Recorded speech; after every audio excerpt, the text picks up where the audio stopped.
Okay, we are now officially halfway through this season, and how are there so many bad teams? No, seriously, how?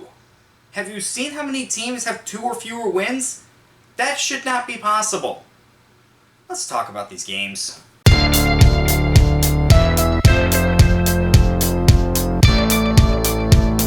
What's going on, guys? Stick Support here, back with another video. Today we are talking about the Week 10 matchups. I'm not going to waste any more time.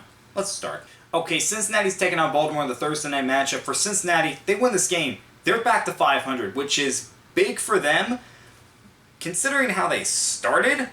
So, they want to get back to 500, especially since that margin for error is very, very small. They essentially have to lose no more than 2 games the rest of the way to have a good chance of making the playoffs. That's where they're at right now. For the Ravens, that was a really good win against Denver. I mean, a really good win. Lamar Jackson, perfect passer rating. Defense shut out the Broncos in the second half. That's exactly the type of Ravens football that their fans want to see. Fortunately, I don't see that happening Thursday night. Give me the Bengals. Giants taking on Carolina. Carolina, they got a win against the Saints last week. Wait, Carolina won more than 1 game this year? Really? And Bryce Young was the starting quarterback? Huh. Good for them. Giants, meanwhile, they lost a close one to the Commanders. They just couldn't pull out a win, which is a shame. It really is, because the Giants, they are just not a good team right now. They are definitely one of the worst teams in the NFL. I will admit, I completely overrated them. And I didn't think they were going to be that good this season to begin with. But I didn't think they were going to be this bad. I'm actually going to go Carolina over the Giants. New England taking on Chicago. For Chicago, Arizona dominated them. There's no other way around it. The Cardinals won by 20. Chicago didn't even score a touchdown.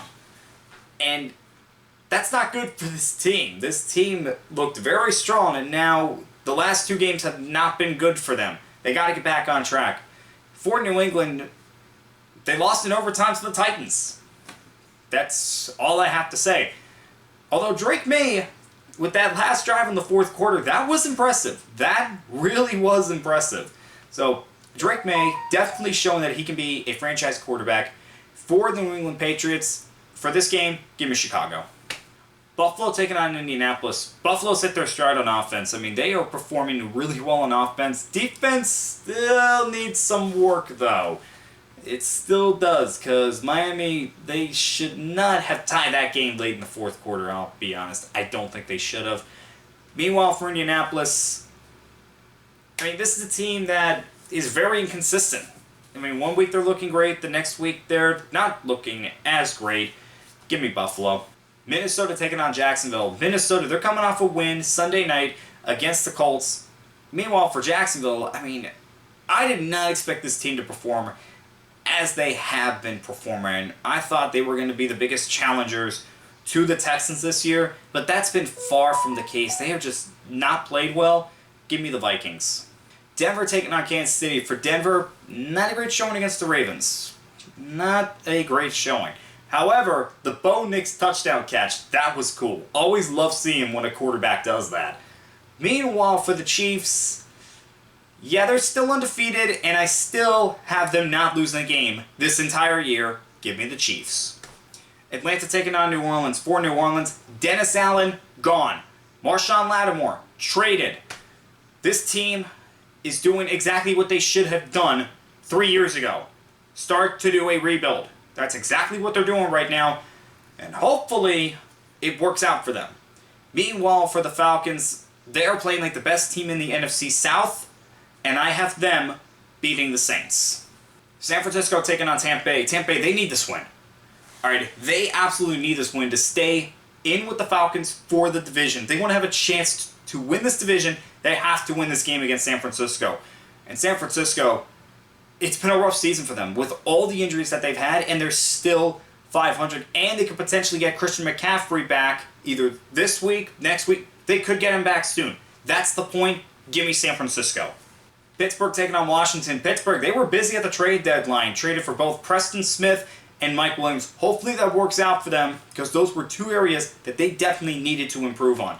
Needed somebody next to TJ Watt, and they needed a number 2 receiver. Meanwhile, for Washington, they were also busy. They got Marshawn Lattimore from the Saints, the corner that they need. Marshawn Lattimore, when he's healthy and at his best, is a really good corner in the NFL. For this game, I'm going to go Pittsburgh over Washington. Tennessee taking on the Chargers. Tennessee, they picked up a win against the Patriots, but the Titans are still not a good team. Alright, it's about as simple as that. They are not good right now, and this is a team that they need to find out what direction they want to go. Meanwhile, for the Chargers, they are very much in line for a playoff spot if they continue to play like they're playing. Jim Harbaugh's doing a great job in his first year as the Chargers head coach. Give me LA. Jets taking on the Cardinals. For the Jets, they got a much-needed Thursday night win. Alright, they needed that game more than anything, and they got the win.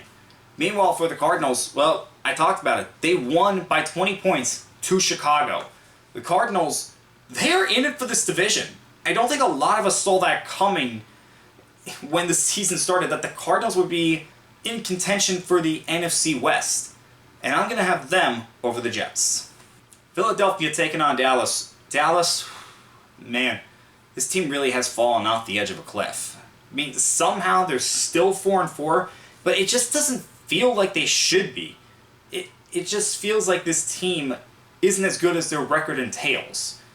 Meanwhile, for Philadelphia, I mean, they're giving the Commanders a good run for their money in this division, but they've got to build some wins, and getting a division win on the road would be big for them.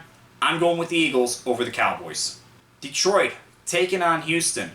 For Houston, dropped the game Thursday night. Would love to have a rebound, but Detroit is looking like the best team in the NFC. I mean, they are playing great football right now. I'm picking them over the Texans. Our Monday night game, Miami, Rams.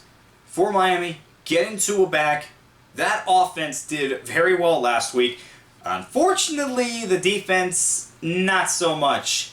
And I don't know how Tyler Bass kicked that 61-yarder, but man, does that hurt, because the Dolphins could have gotten into overtime and didn't happen.